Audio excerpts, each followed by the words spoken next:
하나님께서 우리의 생사화복을 이른 새벽부터 늦은 밤까지 일거수일투족 불꽃 같은 눈동자로 지켜주심을 믿으시기를 바랍니다. 이 믿음으로 평강을 얻으시기를 축원합니다. 오늘 거룩한 날 귀한 예배당에 오셔서 정말 잘 오셨습니다. 하나님께서 은혜 베풀어 주실 줄 믿습니다. 계절이 바뀌고 또 초록이 아주 짙어져 갑니다. 참 세상 아름답습니다. 하나님께서 이 땅을 만드시고 우리를 보시면서 보시니 참 좋았더라 하셨습니다. 그런데 정말 하나님 보시기에 기쁨되고 보시기 좋은 인생을 살아야 할 줄 믿습니다.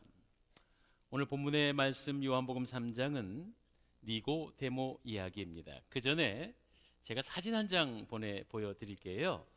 그 영화 가문의 영광이라는 영화가 있습니다. 다소 오래된 영화인데 이거 코미디 영화인데 그 집안이 나쁜 집안에서 판사 사위를 얻어서 한번 이 가문을 바꿔보겠다는 그런 뜻인데, 그 집안이 좀 나쁜 집안, 부자기만 하고 나쁜 집안에 중앙 거실에 이 액자가 하나 다 걸려 있는데, 여러분 어려운 한자인데 읽어지십니까?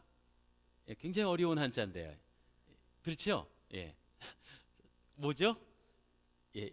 인 사람 인자가 6개가 있습니다. 이게 무슨 의미인고 했더니 이거 원래는 아닐 겁니다. 아마 코미디니까 이런 뜻이래요. 사람이 사람이라고 다 사람인가? 사람이 사람 구실해야 사람이지. 이런 뜻이랍니다. 아, 예.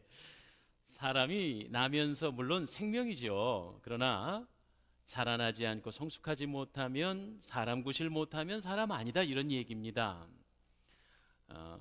우리 믿음 생활도 똑같습니다. 주님 안에서 중생의 체험을 했습니다. 출애굽기의 표현대로라면 6월절 홍해 바다를 건너 하나님의 백성이 됩니다. 그런데 그렇다고 해서 아직 성도다워진 것은 아니죠. 자라나야 합니다. 성숙해야 합니다. 자녀를 이게 출산하고 부모가 바라볼 때 아기가 이제 날이 지나고 한 해, 두 해, 부모들은 다 거짓말쟁이가 되는 것 같습니다. 아이가 옹알이를 했을 뿐인데 회사에 남편한테 전화를 합니다. 여보, 우리 애가 엄마라고 그랬어, 엄마. 거짓말이죠. 근데 그렇게 들리는 것 뿐입니다. 우리 애가 천재인가 봐. 그렇게 아이가 자라고 유치원 가고 초등학교 들어가고 청소년이 되면 그때부터는 엄마 아빠를 생각할 줄도 압니다. 뭐 먹다가 아빠도 드세요, 엄마도 드세요, 이렇게 자라나고 성숙하면 부모에게 있어 큰 기쁨이 되는 겁니다. 반대로 아이가 나이는 먹는데 구실을 못하면 부모에겐 큰 근심거리가 되겠지요. 믿음 생활도 이와 마찬가지입니다. 우리의 신앙생활은 중생은 전적인 은혜로 우리가 잘한 것 하나도 없이 정말 한 예수 그리스도 십자가의 은혜로 구원을 얻었는데, 구원 얻은 것으로 끝나서는 아니 되고 말이죠. 자라나고 성숙하고 성화돼야 아버지 하나님의 기쁨이 될 수 있어요. 우리의 믿음의 현 주소를 바라봅니다. 우리는 지금 영적으로 어떤 상태인지, 아버지 하나님에게 기쁨이 되는지 오히려 염려 걱정거리가 되시는지 잘 한번 돌아봐야 할 것입니다.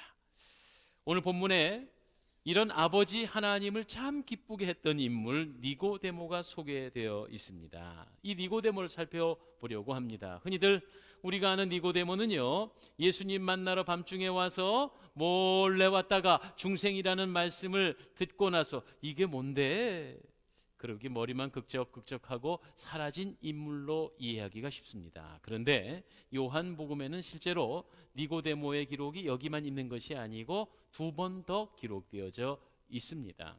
그리고 그 니고데모가 오늘 3장에서 나타나는 것으로 머문 것이 아니라 자라나고 성장하고 성숙한 사람이라는 것을 우리 말씀을 통해 알 수 있습니다. 그것을 한번 오늘 함께 추적하여 은혜를 나누기 원합니다. 먼저 오늘 3장에서 나타나는 니고데모입니다.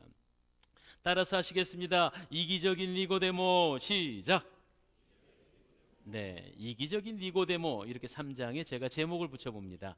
니고데모라고 하는 이름의 뜻이 있습니다. 유대인들은 이름에 뜻모를 이름이 없는 거 아시지요? 다 이름에 의미가 있고 뜻이 있는데요. 니고데모, 이렇게 두 단어가 합해져 있습니다. 니고라는 니코스, 정복자, 지배자라는 의미를 담은 단어입니다. 그리고 데모스, 여러분 데모클라스 아시죠? 백성들, 민중들, 이런 뜻입니다. 합해서 니고데모 하면은 백성을 다스리는 자, 백성을 정복한 자, 이런 의미입니다. 니고데모의 부모가 아들을 낳아 니고데모라 이름을 부를 때는 이런 소망을 가지고 아이에게 이름을 준 거지요. 자, 그러면 생각해 보세요. 니고데모의 부모 입장에서 아들이 제대로 자라났나요? 소망이 이루어졌나요? 그렇다고 좀 해주세요.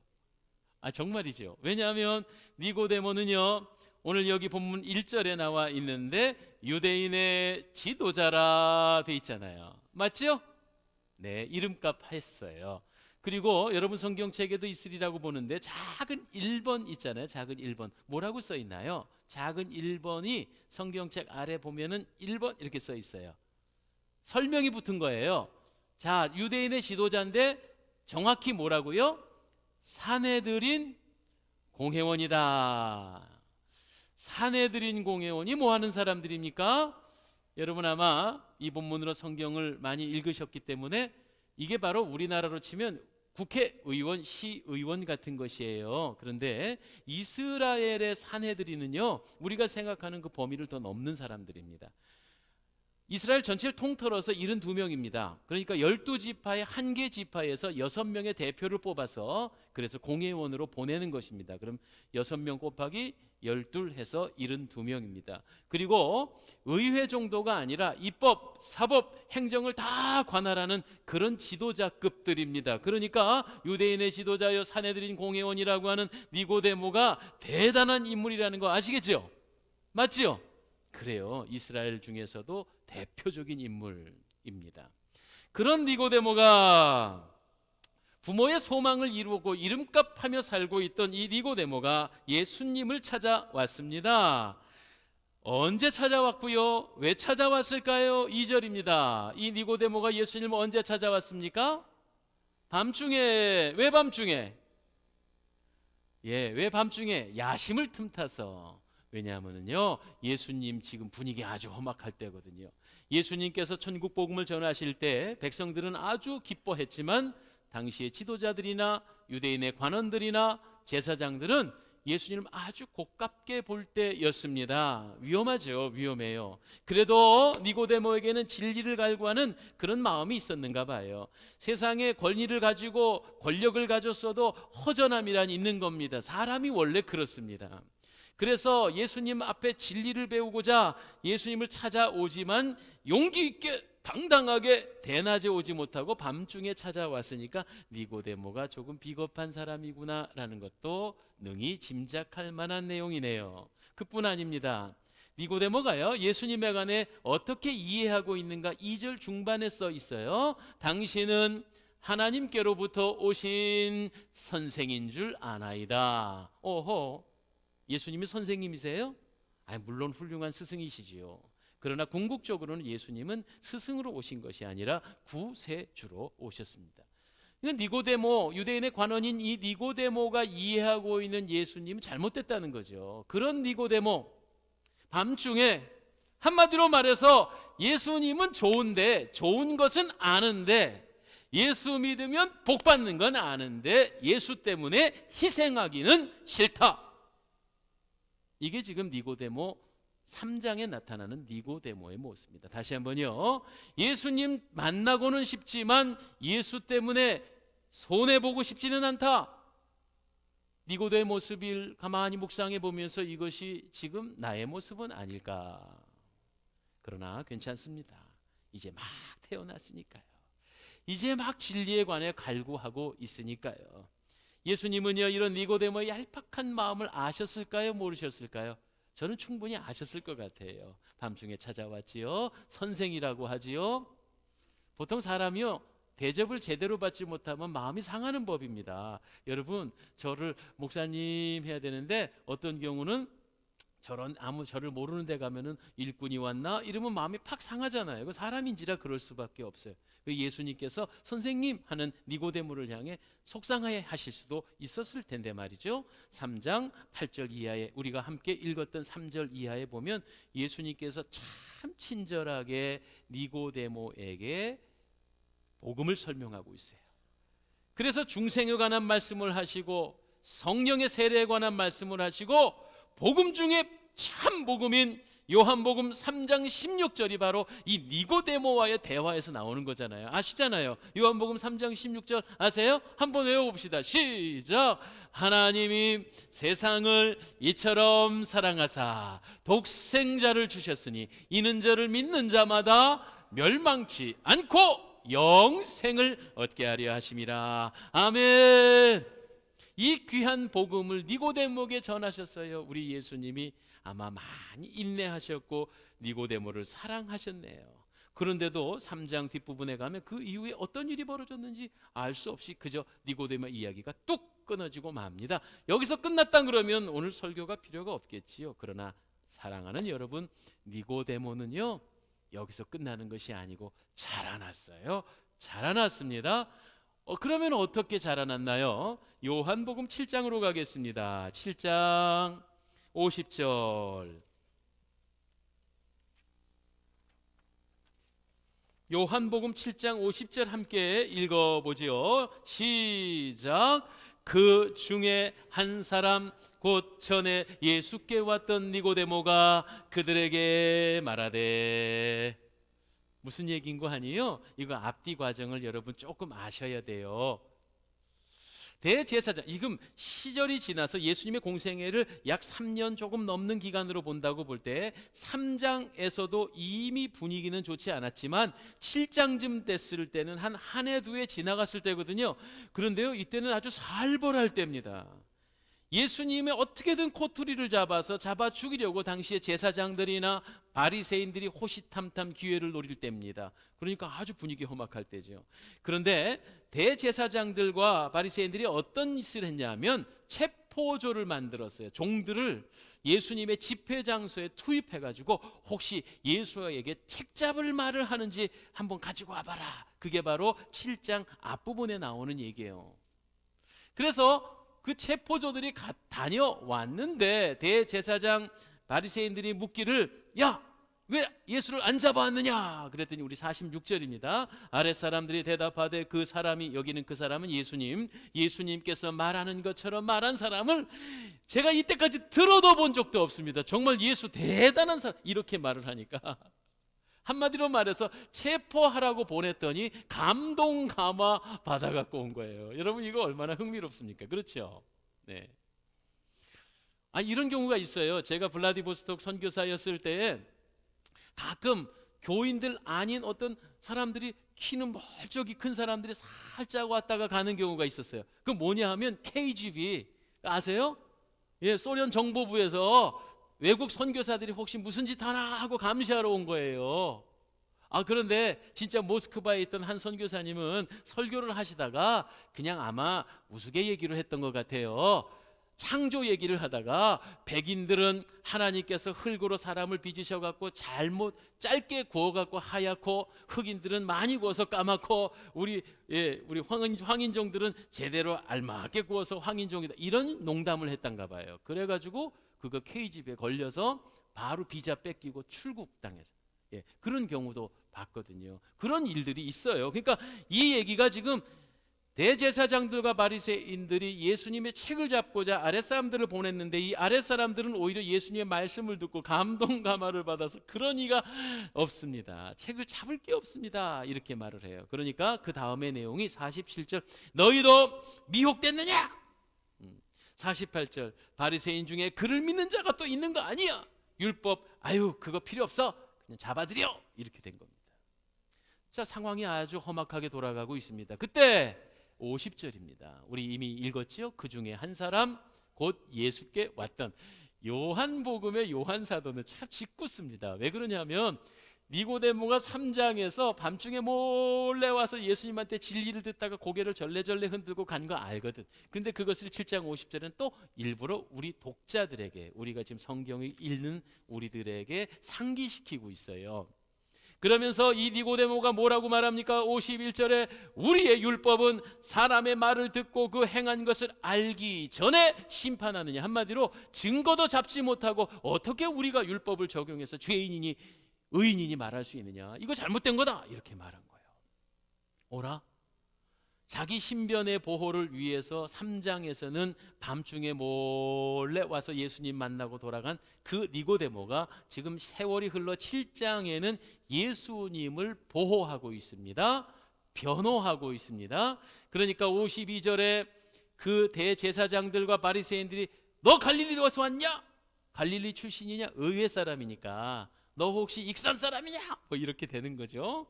그러면서 보라, 갈릴리의 선지자가 나올 수 없다, 이렇게 말하고 이 장면이 끝이 나요. 무슨 말입니까? 니고데모가요 바뀌었어요. 니고데모가 달라졌어요. 변화했습니다. 여기서 변화라는 것이요, 나쁘게 변하면 변질이지만 좋게 변했습니다. 성숙했습니다.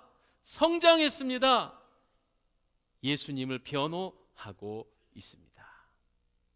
이렇게 니고데모는 믿음이 자라나고 있어요. 나 중심에서, 나의 이기심에서, 내 신변을 더 아끼던 사람에서 이제는 예수님으로 중심의 축이 변하고 있습니다. 예수님 편을 들었습니다. 굉장히 위험한 일을 스스로 하고 있습니다. 어리석어서 모르는 것이 아니라 스스로 그렇게 살기로 결단한 것입니다. 찬송가 380장에 보면 날마다 주를 찬송하겠네, 주의 사랑 줄로서 나를 굳게 잡아매소서, 이런 가사가 있어요. 주님께 사로잡히니까 이제는 주님을 위해서 희생하는 거예요.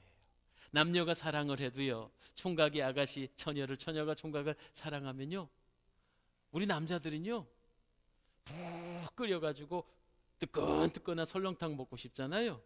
그런데 아가씨가 파스타 그러면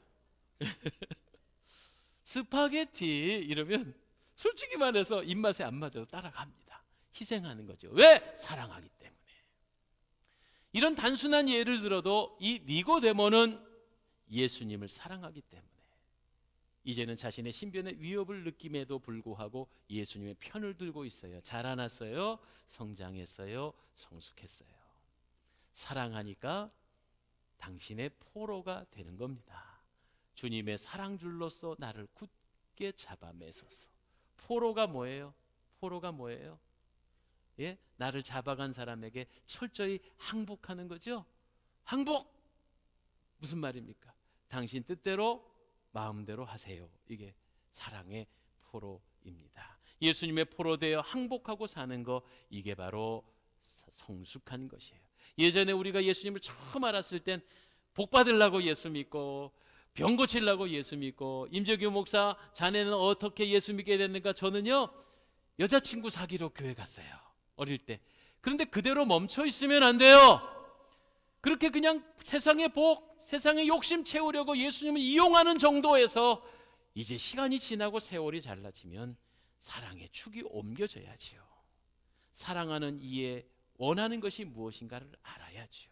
이것을 우리는 신앙의 성화라고 말합니다. 여기서 끝이냐? 아니에요. 끝으로 요한복음 19장 39절이에요. 이제는 여러분 잘 아실 거예요. 요한복음 19장 되면 예수님은 죄인의 누명을 쓰시고 십자가에서 이미 돌아가셨어요.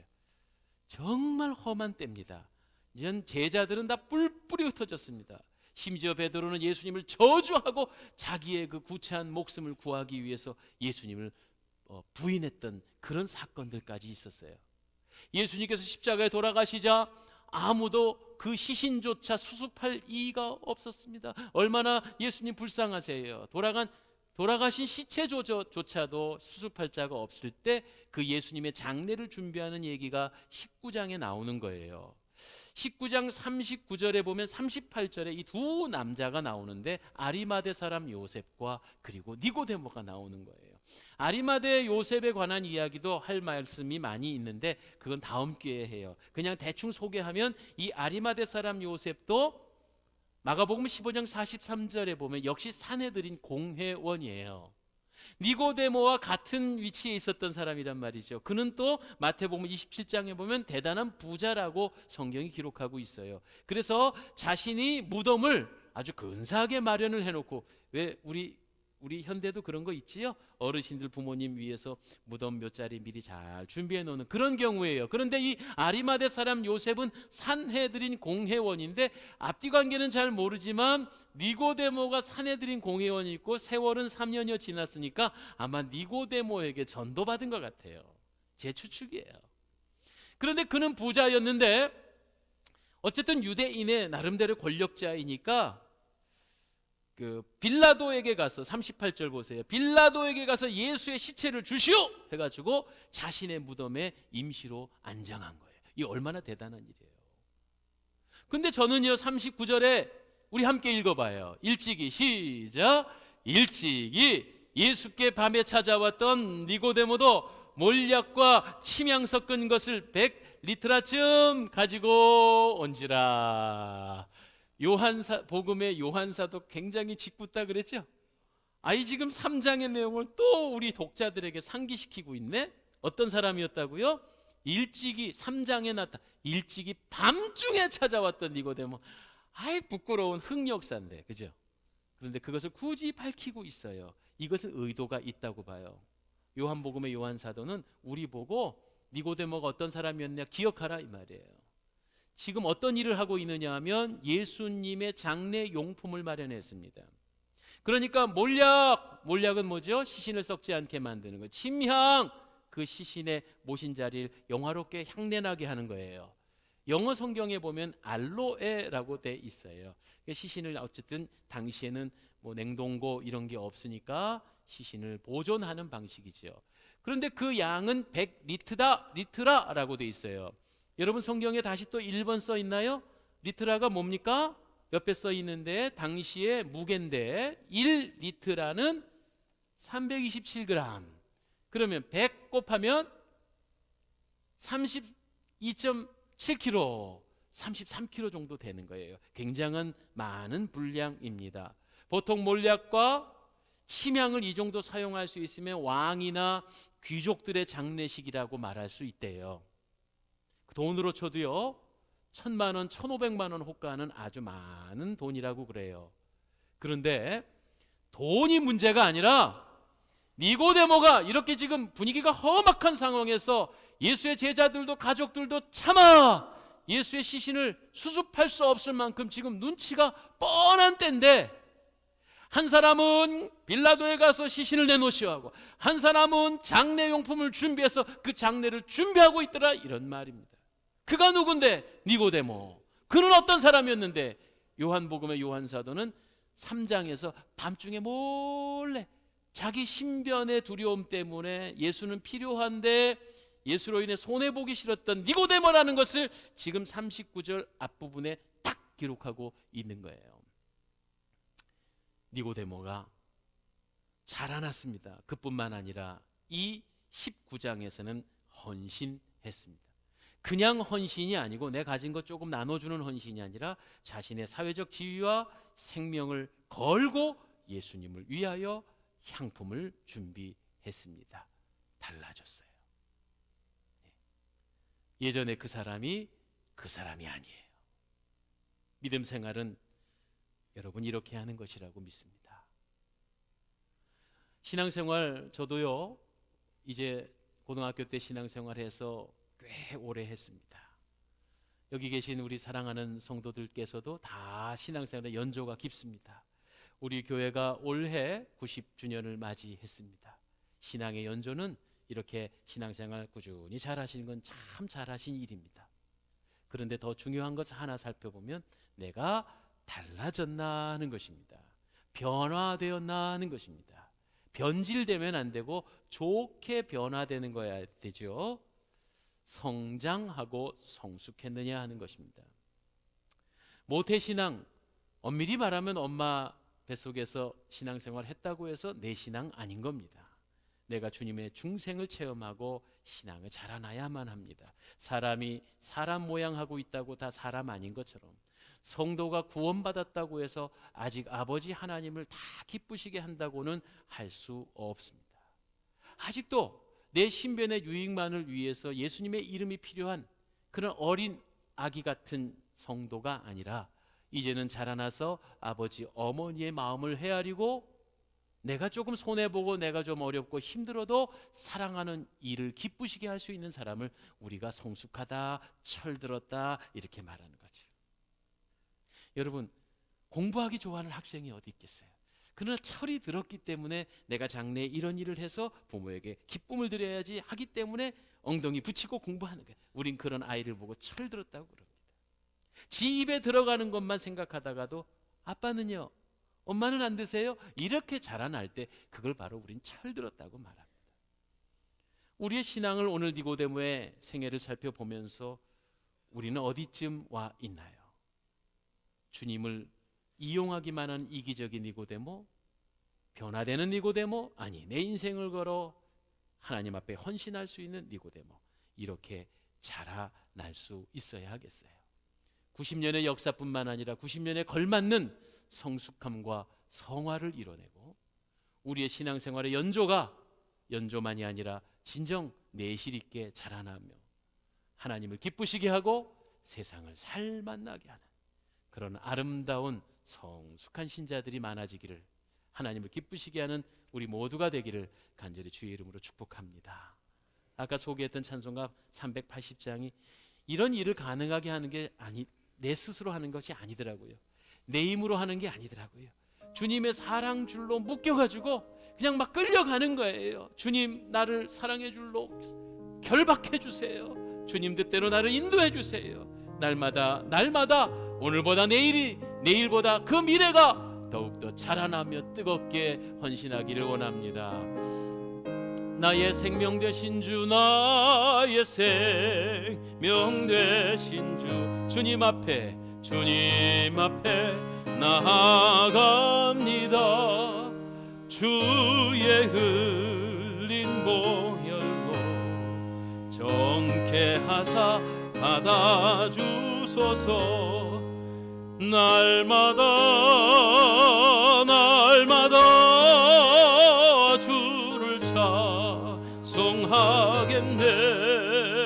주의 사랑 줄로서 나를 굳게 잡아매소서.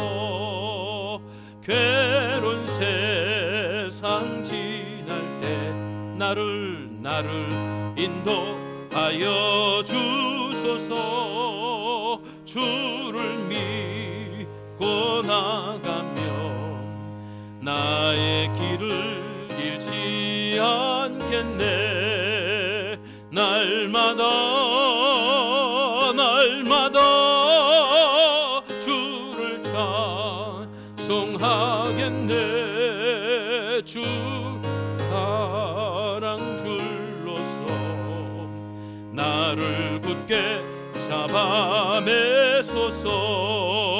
세상 살아갈 때에 주를 더욱 사랑합니다. 밝고빈 난 천국에 나의 영혼 들어가겠네. 날마다 주를 찬송하겠네. 주의 사랑 줄로서 나를 굳게 잡아매소서. 주님의 사랑 줄로 굳게 붙잡혀야 합니다. 포도나무 비유처럼 포도나무 가지가 줄기에 탁 붙어 살아야 합니다. 은혜의 강에 뿌리를 깊이 내린 시냇가의 신임나무처럼 잎사귀가 무성하고 열매를 많이 맺는 삶을 살 수 있습니다. 주님 붙잡고 살아가십시다. 주님을 향한 사랑이 더욱 뜨겁고 열심히 되기를 간절히 축원을 드립니다.